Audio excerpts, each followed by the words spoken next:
ఇప్పుడు మొత్తం social media అంతా మెయిన్ మీడియా అంతా కూడా బాగా వైరల్ అవుతారు వార్తలండి.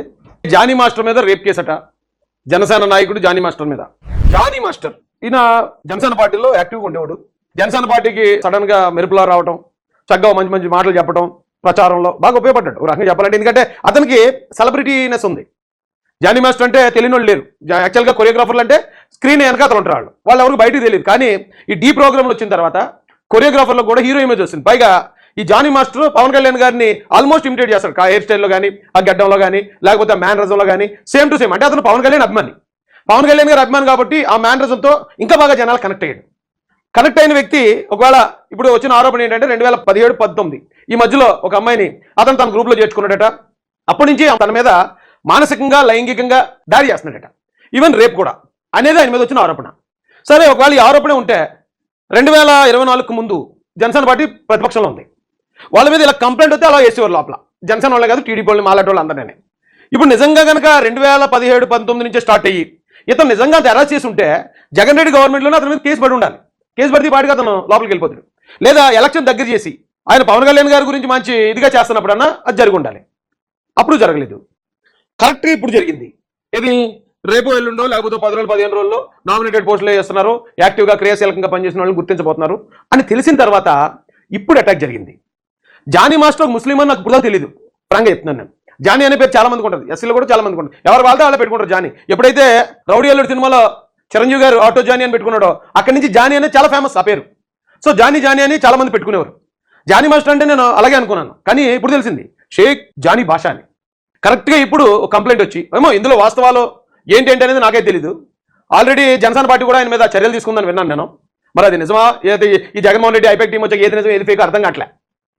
అలాంటి పరిస్థితుల్లో నా ఒపీనియన్ చెప్తున్నాను నేను, జానీ మాస్టర్ గారి మీద ఇంత ఇమ్మీడియట్గా యాక్షన్ తీసుకోకుండా ఉంటేనే బాగుండేది అనిపించింది. ఎందుకంటే ఒక పార్టీని నమ్ముకున్న తర్వాత ఆ పార్టీ కోసం వన్ సైడ్ నిలబడి అవతలను ఎదుర్కొని అవతలతో శత్రుత్వం పెంచుకున్న తర్వాత ఒక కష్టం, ఒక ఆరోపణ, ఒక విమర్శ వచ్చినప్పుడు ఖచ్చితంగా వారికి అండగా ఉండాల్సిన బాధ్యత ఉంది. ఎందుకంటే నేను అలాంటి ఒక బాధితుని కాబట్టి చెప్తున్నాను. అయితే అదృష్టవశాత్తు నాకు తెలుగుదేశం పార్టీ అండగానే ఉంది. నా కష్టంలో పార్టీ నుంచి సపోర్ట్ ఉంది, పార్టీ నాకు అండగా నిలబడింది, అన్ని రకాలుగా హ్యాపీ నేను. అదే పరిస్థితి ఈరోజు జానీకి కూడా వచ్చింది. ఎందుకు చెప్తున్నాను ఇదంటే, వెంటనే చర్యలు తీసుకోకుండా ఉంటే బాగుండని. ఎందుకన్నానంటే జనరల్గా మహిళ మీద ఇది చేస్తే ఇంకా లేట్ చేయడం రాయచ్చు అంటారు కొంతమంది. నిజమే, ఆడపిల్ల విషయంలో ఎవడన్నా కనుక తప్పు చేస్తే ఇమ్మీడియట్గా చేసేయాలి, డౌట్ లేదు అందులో. అయితే మొన్న నేను ఆదిమూలం గారి విషయంలో వీడియో పెట్టాను, ఆయన గురించి అనాలిసిస్ చేశాను. కరెక్ట్, ఆదిమూలం అనే వ్యక్తిని వెంటనే సస్పెండ్ చేసేయడం అనేది కరెక్ట్. నేను అప్రిషియేట్ చేస్తున్నాను మా పార్టీ నిర్ణయాన్ని. ఆ వయసులో అతనికి అదేం పని అని మనం ఇది చేసాం. ఎందుకు చేసాం? డైరెక్ట్గా వీడియో ఎవిడెన్స్ ఉంది, అతను తప్పు చేసిన డైరెక్ట్ ఎవిడెన్స్ ఉంది కాబట్టి ఎవిడెన్స్ ఉన్నవాడిని మనం ఏం టాలరేట్ చేయక్కర్లే, తోసి పారేయడమే. ఇక్కడ జానీ మాస్టర్ విషయంలో ఇంకా ఎవిడెన్స్ ఏది బయటకు రాలేదు. ఒకవేళ నిజంగానే ఎవిడెన్స్ బయటకు వస్తే అతని మీద ఆ చర్యలు మాత్రమే కాదు, ఖచ్చితంగా చట్టపరంగా చర్యలు తీసుకొని జైలు పంపాలి. ఆ ఎవిడెన్స్ వచ్చే వరకు కాస్త మనం సమయంలో పాటించాలి. ఎవరు ఈ వీడియోలు చూసేవాళ్ళు, ఎలా అయితే జనరల్ పీపుల్ ఉంటారో వాళ్ళందరూ కాస్త ఇలా ఆరోపణ వచ్చినంటే అలా శిక్ష విధించకూడదు. ఇలా ఆరోపణ వచ్చిన మమ్మ దొంగనా కూడా రాబడు, రాజకీయంలో ఉన్నప్పుడు ఆరోపణలు వస్తాయి, సహజం అది. అలాంటి ఆరోపణ వచ్చినప్పుడు దాని మీద వాస్తవాలు ఎంతవరకు, దాని ఆధారాలు ఎక్కడ దాకా ఉన్నాయి అవి ఒక్కసారి చూడాలండి మనం. అయితే ఈ వీడియోలో ఎవరైతే ఆ లేడీ ఉన్నారో ఆవిడ వేసిన కొన్ని ఆరోపణలు కొంచెం నాకు ఎందుకో సత్య దూరంగా అనిపించాయి. మతం మార్చుకుని నన్ను పెళ్లి చేసుకో అన్నాడు, సో ఇది లైక్ లవ్ జిహాద్ లాగా అన్నారు. అయ్యి బాబోయ్, అంత పెద్ద మాటే ఇది. జనంలో తిరిగే మన జానీ మాస్టర్ ఒకవేళ నిజంగా లవ్ జిహాద్ జరగట్లేదు అంటలేదు, ఏమో అన్ని మతాల్లోనూ దొంగేదోళ్ళు ఉన్నారు, అన్ని మతాల్లో మంచోళ్ళు ఉన్నారు. లవ్ జిహాద్ అనేది జరగట్లేదు, ఎక్కడ జరగలేదని చెప్పట్లే. కానీ మన జానీ మాస్టర్ జనసేన పార్టీ పవన్ కళ్యాణ్ గారి అభిమాని, మన చుట్టూరా మన మధ్యలో ఉన్న వ్యక్తి ఒక అమ్మాయిని లవ్ జిహాద్ చేస్తాడు అంటే ఎందుకు నా మనసు అంగీకరించట్లేదు. ఏమో రేపు పొద్దున వాస్తవం వస్తే, ఆధారం వస్తే దానికి ఖచ్చితంగా మనం నమ్ముతాం, ఖచ్చితంగా అతని మీద శిక్ష పడాల్సిందే. ఇంకోటి చెప్పాలంటే నాసింగ్ సిఐ మంచి షార్ప్ ఉన్నాడు యంగ్స్టర్, ఆయన కొన్ని మాటలు మాట్లాడాడు, ఆ వీడియో కూడా వినిపిస్తాను. అంతకన్నా ముందు ఈయన మీద అసలు ఏ ఆరోపణలు వచ్చాయి 2019, 2017, 19 నుంచి మొదలైందన్నారు. ఇక్కడ నాకు ఎక్కడా కనపడని ఒక పాయింట్ ఏంటంటే, ఇప్పుడు రేపు జరిగింది అమ్మాయి మీద అని అమ్మాయి వచ్చి కంప్లైంట్ ఇచ్చింది. రేపు ఎప్పుడు జరిగింది? మనం బేసిక్గా కంప్లైంట్, ఎందుకంటే మా దగ్గర చాలా మంది బాధితులు వస్తారు, వాళ్ళ తరపున మేమే కంప్లైంట్లు రాసి పోలీసు వారి దగ్గర పంపిస్తూ ఉంటాం. ఇమ్మీడియట్గా మనం రాయాల్సిన ఫస్ట్ పాయింట్ ఏంటంటే, మన గురించి చెప్పిన తర్వాత నేరం ఎప్పుడు జరిగింది, ఏ సమయంలో జరిగింది, ఎక్కడ జరిగింది, ఎలా జరిగింది. ఇప్పుడు ఒక అమ్మాయి మీద రేపు జరిగింది, రేపు జరిగిందంటే కంప్లైంట్ ఎలా రాయాలి? ఇవాళ డేటు 16/9/2024, 16/9/2024న రాత్రి 9:30 సమయంలో మేము ఒక పని మీద మహాసేన స్టూడియోకి వెళ్ళగా ఆ స్టూడియోలో ఉన్న సోన్సో వ్యక్తి నా మీద ఫస్ట్ నువ్వు వచ్చావా అని చెప్పి నా చేపట్టుకున్నాడు. చేపట్టుకున్న తర్వాత నేను గిజాయించుకునే ప్రయత్నం చేశాను. అప్పుడు 2 చేతులు వెనక పట్టుకుని నోరు నొక్కేసి సంథింగ్. ఆ కంప్లైంట్ అలా ఉంటుందండి. నిజంగా నేరం జరిగితే ఇవ్వాల్సిన కంప్లైంట్ ఏమో వీళ్ళ కంప్లైంట్ ఇవ్వడం రాలేదేమో ప్రాపర్గా, అది కూడా అయి ఉండొచ్చు. కానీ డేట్ అనేది మెన్షన్ చేయకపోతే అసలు చాలా అనుమానాలు వచ్చేస్తాయండి. డేట్ పైగా ఈ ఏదైతే 376 ఆల్రెడీ ఎఫ్ఐఆర్ వేశారు ఆయన మీద. 376 అంటే రేప్ కేసు అని ఎఫ్ఐఆర్ వేశారు. రేప్ కేసు ఎఫ్ఐఆర్ వేయాలంటే అసలు నేరం ఎప్పుడు జరిగింది, జరిగిన వెంటనే తనని ఇమీడియట్గా మెడికల్ ఎగ్జామినేషన్ పంపించాలి. లేదంటే 24 అవర్స్ దాటితే అక్కడికి ఏమి ఎవిడెన్స్లు దొరకవు. అక్కడ ఎవిడెన్స్లు దొరకపోతే ఆ కేసు నిలబడదు. ఇమ్మీడియట్గా ఇప్పుడు జరిగింది, ఇమ్మీడియట్గా ఒక కేసు వెంటనే ఎగ్జామినేషన్కి వెళ్ళడం, అక్కడ మెడికల్ టెస్టులు చేయించుకోవడం, అంటే ఇంత ప్రాసెస్ ఉంటుంది. అలా కాకుండా ఎవరైనా 2019లోనో 2020లోనో 2021లోనో నా మీద రేప్ జరిగిందని ఇప్పుడు వస్తే ఒకవేళ అక్కడ నిజంగా జరిగినా కూడా కేసు నిలబడదు. ఎందుకంటే ఏ ఎవిడెన్స్ ఉంటుంది, ఏ ఎవిడెన్స్ టెక్నికల్గా దొరకదు. ఇది దాదాపుగా 3-4 సంవత్సరాలు అయిపోయిన తర్వాత రేప్ జరిగిన ఎవిడెన్స్ ఏముంటుందండి?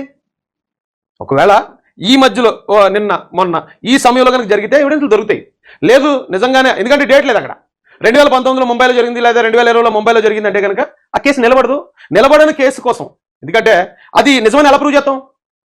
అవతల ఏమంటారు, నిజంగా అది అబద్ధం అండి, నిజంగా రేపు జరిగితే ఆ రేపు జరిగిన కంప్లైంట్ ఇవ్వాలి కదా, అప్పుడు మేము ప్రతిపక్షంలోనే ఉన్నాం కదా, మేము అధికార పక్షం కాదు కదా, అప్పుడు ఎందుకు ఇవ్వలేదు, అప్పుడు నుంచి ఎందుకు ఆగారు అంటే దానికి సమాధానం ఏం చెప్పగలుగుతారు? సమాధానం ఉండదు. అలాగే ఈయన ఏమన్నాడు, నార్సింగ్ సిఐ గారు కూడా అన్నారు, అప్పుడు కంగారు పడకండి అంటే ఎవరో అడిగా మరి జానీ మాస్టర్ని మీరు పిలుపుతున్నారా అరెస్ట్, అంత కంగారు కదా మన వాళ్ళకి. వెంటనే ఇలా ఆరోపణ వచ్చిన అలా తీసుకెళ్ళి అరెస్ట్ చేసి వెంటనే ఉరేసేయాలి. లేకపోతే అవి బాబు మళ్ళీ ఉరేసింది అదొక స్టోరీ చక్కగా యూట్యూబ్లో పెట్టుకోవచ్చు, ఆ యూట్యూబ్లో దాన్ని మళ్ళీ యూస్ వస్తాయి. అరెస్ట్ చేసినప్పుడు అదొక వ్యూస్, అదొక న్యూస్. ఆయన మళ్ళీ ఉరేసేస్తే మళ్ళీ శవాన్ని తీసుకెళ్తాను శవయాత్ర. అమ్మ బాబోయ్ ఎంత కంటెంట్! ఈ కంటెంట్ కోసమే జనాలు చంపేయాలి ఇప్పుడు అర్జెంట్గా. కానీ ఆయన అలా ఒప్పుకోలేదు. సిఐ గారు, నార్సింగ్ సిఐ గారు మాట్లాడారండి. ఇంకెలా కేసు గురించి డీటెయిల్స్ అని చెప్పేసింది కాబట్టి ఇంక ఈ వీడియో ఓపెన్ చేయట్లేదు.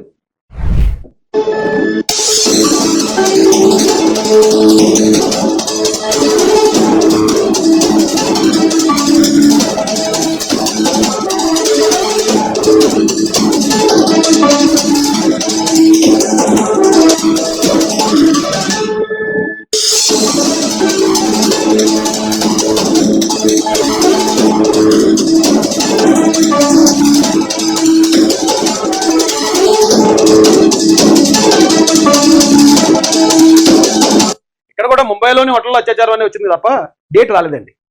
ఈ నేరాల్లో మాత్రం డేట్ అనేది చాలా ఇంపార్టెంట్. అది ఏ డేట్లో జరిగింది, ఎక్కడ జరిగింది, ఎలా జరిగింది అనేది, ఒకవేళ ఎప్పుడు జరిగితే అప్పుడు ఎందుకు కంప్లైంట్ ఇవ్వలేకపోయిన కారణాలు కూడా ఖచ్చితంగా చెప్పి తీరాలి. లేకపోతే అసలు కంప్లైంట్కి వాల్యూ ఉండదండి, న్యాయం జరగదు. ఇది నిజంగా అన్యాయం జరిగితే వాళ్ళకి.